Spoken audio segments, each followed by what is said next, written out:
Más allá del velo del Santo Grial perdido. Capítulo 2 Parte 9. Capítulo 2 El ritual del Grial de José y el viaje fantasma de 863 Cristina.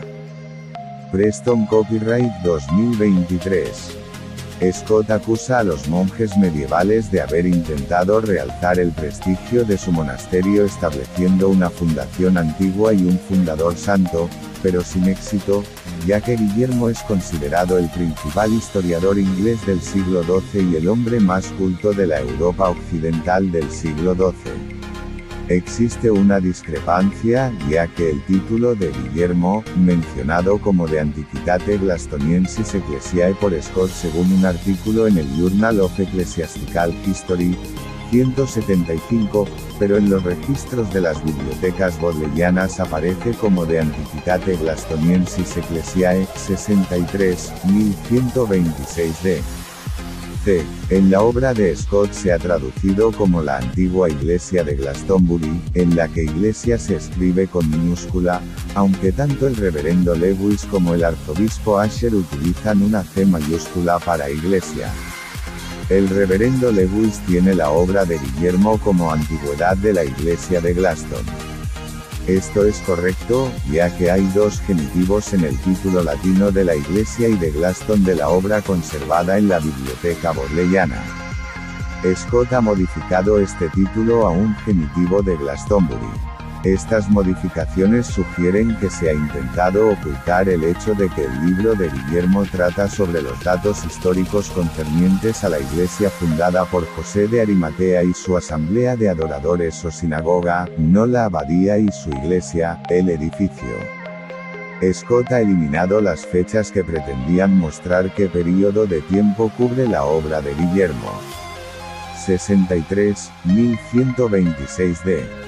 C indicaba que los registros históricos sobre los que escribió Guillermo comienzan con la llegada a Glastonbury de los discípulos que Freculfus creía que había ocurrido en el 63 d.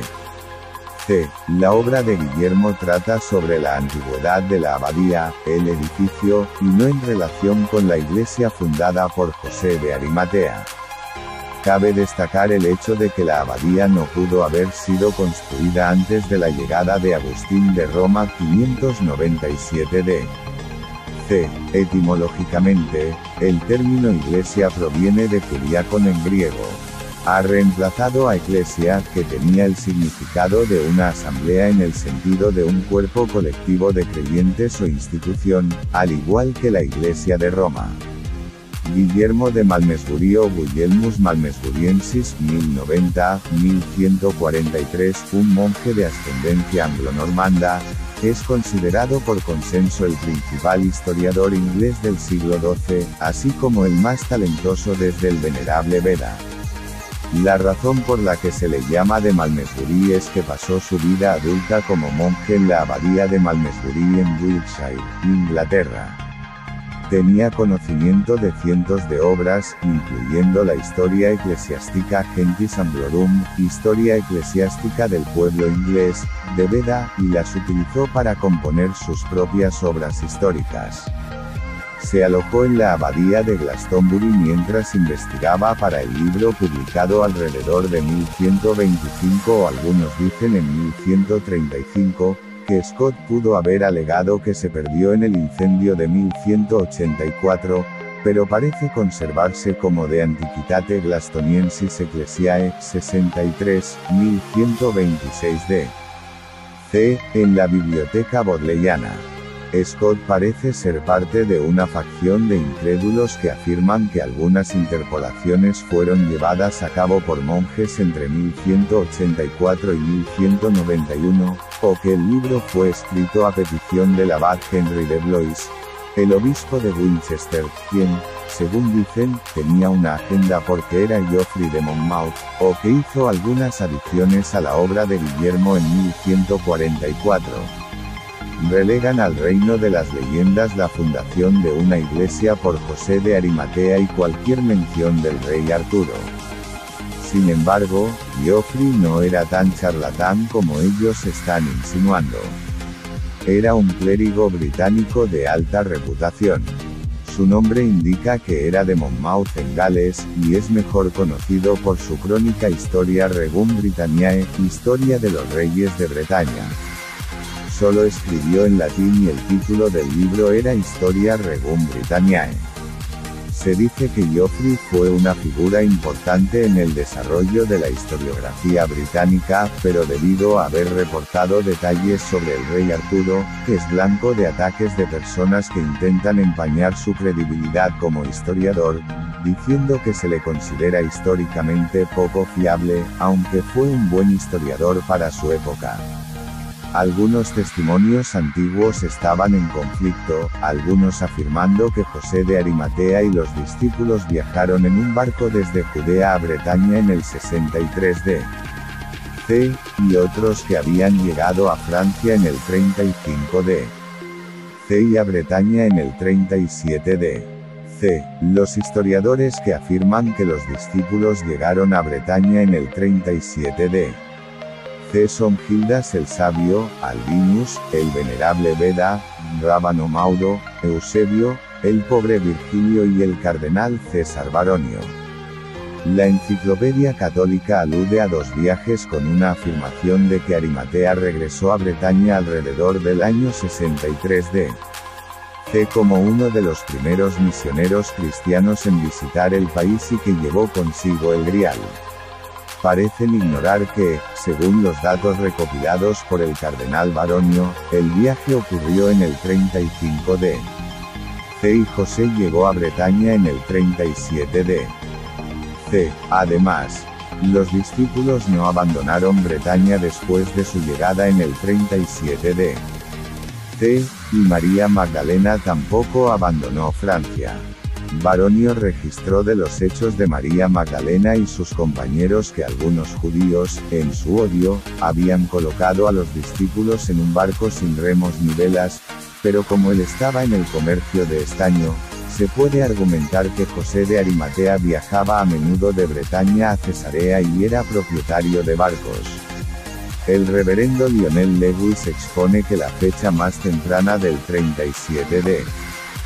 es la correcta, como se mencionó anteriormente en el prólogo.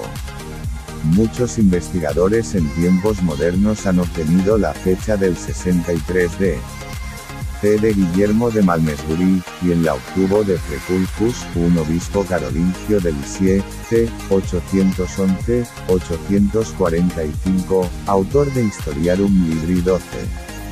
Puede que Freculfus haya aprendido de Gildas Alanus, un monje galés, que a los peregrinos se les dio tierra para vivir en el 63 d.C., o obtuvo esta información de registros sajones que luego se utilizaron para el libro de Domesday. Quizás presumió que la donación de tierra ocurrió tan pronto como llegaron los discípulos. Si llegaron a Bretaña en el 37 d.C., los discípulos habían estado en Glastonbury durante 26 años cuando obtuvieron la propiedad de la tierra. La tierra fue donada por el gobernante local, el rey Arviragus, y se hicieron más concesiones por el hijo de Arviragus, Mario, y en la siguiente generación por su hijo Sil. El reverendo Lewis afirma, Freculfus, obispo francés de Lisieux, nacido alrededor del 800, confirma la evangelización de Francia por San Felipe y el envío de San José y sus compañeros a Bretaña. Es interesante que una copia del libro de Freculfus estuviera en la biblioteca de Glastonbury y debió ser vista por Guillermo de Malmesbury, residente y escritor allí. Ahora, San Felipe, como testifica Freculfus en su segundo libro, capítulo 4, la declaración que indica que Guillermo cita a Freculfus es la siguiente: ahora, San Felipe, como declara Freculfus en el cuarto capítulo de su segundo libro, llegó al país de los francos, Francia, y, por su graciosa predicación, convirtió a muchos a la fe y los bautizó. Luego, deseando que la palabra de Cristo se extendiera aún más, el Felipe eligió a 12 de sus discípulos y los envió a Bretaña para proclamar la palabra de vida y predicar la encarnación de Jesucristo, y sobre cada uno de ellos puso devotamente su mano derecha, y sobre ellos nombró, se dice, a su amigo más querido, José de Arimatea, quien había sepultado al Señor. Llegaron a Bretaña en el año 63 después de la encarnación del Señor, y el 15 después de la asunción de la bienaventurada María, y predicaron la fe de Cristo con toda confianza.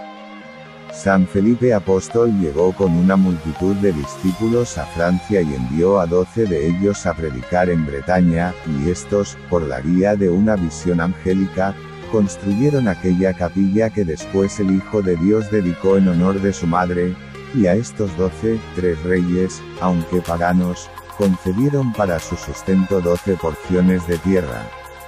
Como Freculfus escribió un comentario sobre una epístola de Rábano Mauro Magentius sobre el Pentateuco, Antiguo Testamento, quizás él fue una de sus fuentes.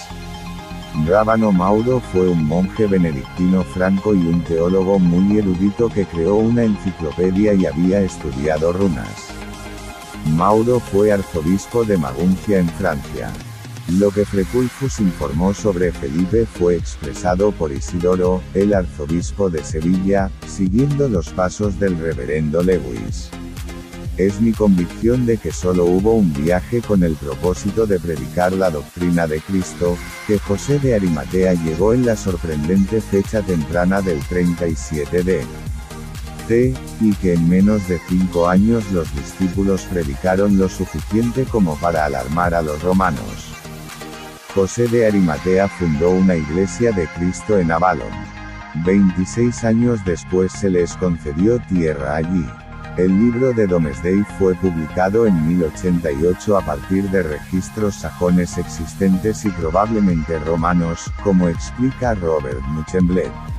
El duque normando Guillermo el Conquistador organizó un censo o estudio que enumeraba todas las propiedades de la isla y se puso por escrito en el libro del juicio final o Domesday Book en 1086. Fue encargado para evaluar la extensión de la tierra y los recursos poseídos en Inglaterra y se compiló en 1086-1087 con información relativa a la propiedad que se remontaba a siglos. Según la crónica de Jardín, este masivo estudio económico se realizó con fines fiscales. También se llama el libro de Domesberry. Se guardaba en un cofre de madera asegurado con 3 cerraduras diferentes desde 1600. Lo que se registró en relación con el 63 d. C fue que la Domus Dei en el gran monasterio de Glastonbury, llamado el Secreto del Señor, esta iglesia de Glastonbury posee en su propia villa 12 haiz de tierra que nunca han pagado impuestos. Domus Dei en latín significa la casa de Dios. El uso del término villa, que es francés y significa pueblo, se debe al hecho de que Guillermo el Conquistador era duque de Normandía. Vuelve a este canal para más del segundo capítulo y escucha la lista de reproducción Más allá del velo del Santo Grial.